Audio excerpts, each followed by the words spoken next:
Hello friends, welcome to Nebosh and Safety. இந்த வீடியோவில் நம்ம எதை பற்றி பார்க்க போகிறோம் அப்படின்னா, நிறைய பேருக்கு எக்ஸாம் டைமில் அந்த கொஸ்டினை வந்து இங்கிலீஷில் வருது. ஓகேயா, கொஸ்டின் ஃபுல்லாகவே இந்த செனாரியோ வந்து எல்லாமே இங்கிலீஷில் இருக்குது. ஸோ அதை அவங்களுக்கு ஈஸியாக ட்ரான்ஸ்லேட் பண்ண முடியல. அதாவது அதை படித்து அவங்களால புரிஞ்சிக்க முடியல. அது எப்படி நம்ம ஈஸியாக புரிஞ்சுக்கலாம் அப்படிங்கிறத இந்த வீடியோவில் சொல்கிறேன். ப்ளஸ் இன்னொரு விஷயமும் சொல்கிறேன். ஸோ இந்த வீடியோவை ஸ்கிப் பண்ணாமல் கடைசி வரைக்கும் பாருங்கள். ஃபஸ்ட் எப்படி ட்ரான்ஸ்லேட் பண்ணுறதுங்கிறத கடைசி பார்க்கலாம். ஒரு சப்ஸ்கிரைபர் வந்து கமெண்ட் பண்ணியிருந்தார், ப்ரோ வந்து சேஃப்டி ஆஃபீஸருக்கு வந்து சேலரி ஓவர் டைம் பேசிஸில் இருக்குமா அப்படிங்கிறத கமெண்ட் பண்ணியிருந்தார். சில கம்பெனியில் என்ன பண்ணுவாங்கன்னா, கல்ஃபு இல்லை எந்த ஒரு கம்பெனிலையுமே என்ன பண்ணுவாங்க அப்படின்னா, ஒரு சில கம்பெனி வந்துட்டு ஃபுல் பேக்கேஜாக கொடுத்துருவாங்க. அதாவது மந்த்லி வந்து இவ்வளவு சேல்ரி, இந்த மாதிரியான அலவன்ஸ் இருக்குது அப்படிங்கிறது எல்லாத்தையுமே ஒரே பேக்கேஜாக சிங்கிள் பேக்கேஜாக கொடுத்துருவாங்க. அதாவது ஒரே சேலரியாக கொடுத்துருவாங்க. சில கம்பெனி என்ன பண்ணுவாங்கன்னா, பேசிக்னு ஒரு சேலரி ஃபிக்ஸ் பண்ணிவிட்டு அதுக்கப்புறம் நீங்கள் அடிஷ்னலாக பார்க்குற ஓவர் டைம் வச்சு அது ஓவர் டைம் பேசிஸ் சேலரியும் கொடுப்பாங்க.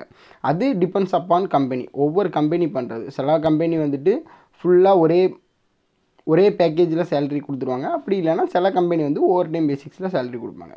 ஓகே, இப்போது இந்த ஓப்பன் புக் எக்ஸாமில் இந்த செனாரியோவை அண்டர்ஸ்டாண்ட் பண்ணுறதுக்கு ஒரு ஈஸியான மெத்தட், அந்த படித்து அவங்களுக்கு புரிஞ்சுக்கிறதுக்கு நிறைய பேருக்கு முடியல. ஏன்னா இங்கிலீஷில் இருக்குது. நிறைய பேர் பிகினர்ஸ் ஜாயின் பண்ணியிருப்பாங்க. நிறைய பேருக்கு இங்கிலீஷ் ரொம்ப அதிகமாக தெரியாது. கவர்மெண்ட் ஸ்கூலில் படிச்சிருப்பாங்க, தமிழ் மீடியமில் படிச்சிருப்பாங்க. அவங்களுக்கு இப்போ இங்கிலீஷ் மீடியமில் படித்தவங்களுக்கே இங்கிலீஷ் தெரிய மாட்டேங்குது.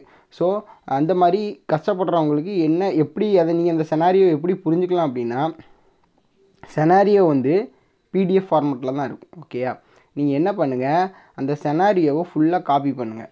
பிடிஎஃப்பில் இருக்குன்னா அந்த லெட்டர்ஸை ஃபுல்லாக காப்பி பண்ணுங்கள். கூகுள் டிரான்ஸ்லேட்டர் இருக்கா, கூகுள் டிரான்ஸ்லேட்டரில் இங்கிலீஷ் டு தமிழ்னு செட் பண்ணிவிட்டு அதில் பேஸ்ட் பண்ணி நீங்கள் ஓகே கொடுத்தீங்க அப்படின்னா அந்த செனாரியோ கம்ப்ளீட்டாக தமிழில் வந்துடும்.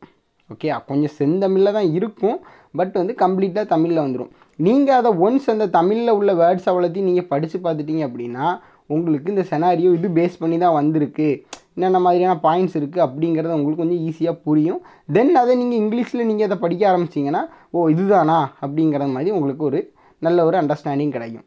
ஸோ இதுதான் ஈஸியான மெத்தட். என்ன பண்ணுங்கள், செனாரியோவை காப்பி பண்ணி கூகுள் டிரான்ஸ்லேட்டரில் போட்டு இங்கிலீஷ் டு தமிழ் மாற்றிக்கோங்க. மாற்றிட்டு அவ்வளோத்தையும் டிரான்ஸ்லேட் பண்ணி படித்து பாருங்கள். எக்ஸாமுக்கு அந்த செனாரியோவை ஈஸியாக நீங்கள் அண்டர்ஸ்டாண்ட் பண்ணலாம். இதுதான் ஒரு சிம்பிளான வழி. நெக்ஸ்ட் வீடியோவில் நான் அடுத்த ட்ரிக் சொல்லித்தரேன். அது வரைக்கும் வெயிட் பண்ணுங்கள். பிடிச்சிருந்துச்சுன்னா ஒரு லைக் பண்ணுங்கள். நிபோஷ் எக்ஸாம் படிக்கிற எல்லாத்துக்குமே வந்து இந்த வீடியோ ஷேர் பண்ணுங்கள். மறக்காமல் நம்ம சேனலை சப்ஸ்கிரைப் பண்ணுங்கள். Always safety first, be the best.